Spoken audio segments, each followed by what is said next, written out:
2019 के सितंबर महीने की 7 तारीख रात के करीब 1:40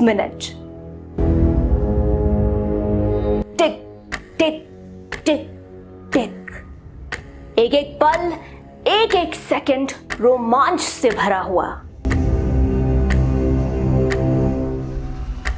भारत के आसमान में तो चांद डूब चुका था, लेकिन भारत का लैंडर विक्रम चंद्रमा की सतह पर लैंडिंग शुरू कर चुका था। करीब 1 घंटे सब कुछ प्लान के मुताबिक चलता रहा। हर कदम के साथ बेंगलुरु स्थित इसरो के मिशन कंट्रोल रूम में तालियों की गड़गड़ाहट बढ़ती ही जा रही थी। वहां मौजूद पीएम मोदी भी उत्सुकता के साथ सब कुछ देख रहे थे। लेकिन रात करीब 2:50 पर अचानक खामोशी छा गई। वहां मौजूद वैज्ञानिकों के चेहरे मुरझा गए।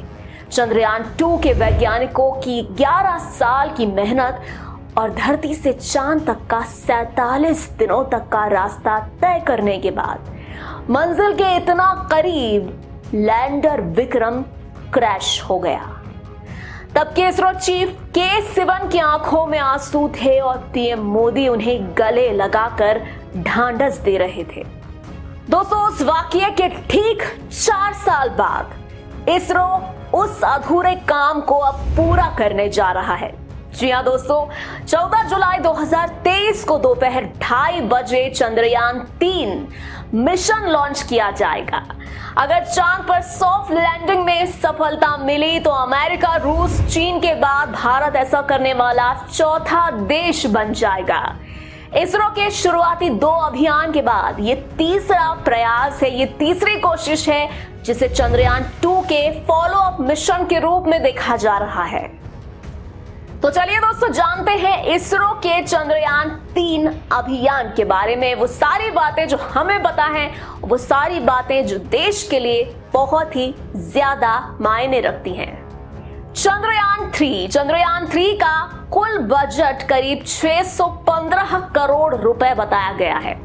इसरो ने इस मिशन के 3 अहम लक्ष्य बताए हैं। वो लक्ष्य क्या है, हम आपको बताते हैं। पहला लक्ष्य जो है वो है चंद्रयान 3 के लैंडर की चांद की सतह पर सुरक्षित और सॉफ्ट लैंडिंग। दूसरा लक्ष्य इसके रोवर को चांद की सतह पर चलाकर दिखाना। और तीसरा लक्ष्य जो है वो वैज्ञानिक परीक्षण करना है।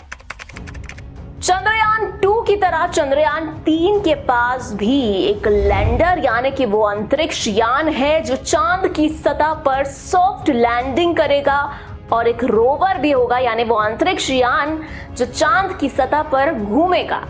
जैसे ही ये चांद की सतह पर पहुंचेगा, लैंडर और रोवर अगले एक लूनर डे या चंद्र दिवस यानी धरती के 14 दिनों के समान समय के लिए सक्रिय हो जाएंगे।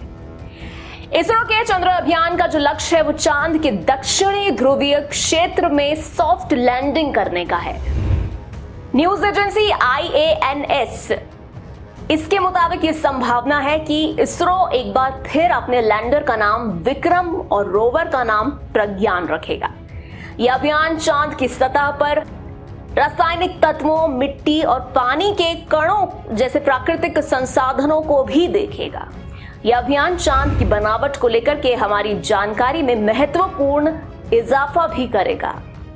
वैज्ञानिक परीक्षण के लिए यह अंतरिक्ष यान अपने साथ कई उपकरणों को भी ले जा रहा है, जिसमें सिस्मोमीटर भी शामिल है, ताकि चांद में जो भूकंप आता है उस भूकंप को मापा जा सके। वैज्ञानिक इस तरह के परीक्षण से चांद की सतह के तापमान और वहां के वातावरण के अन्य तत्वों को भी जान सकेंगे।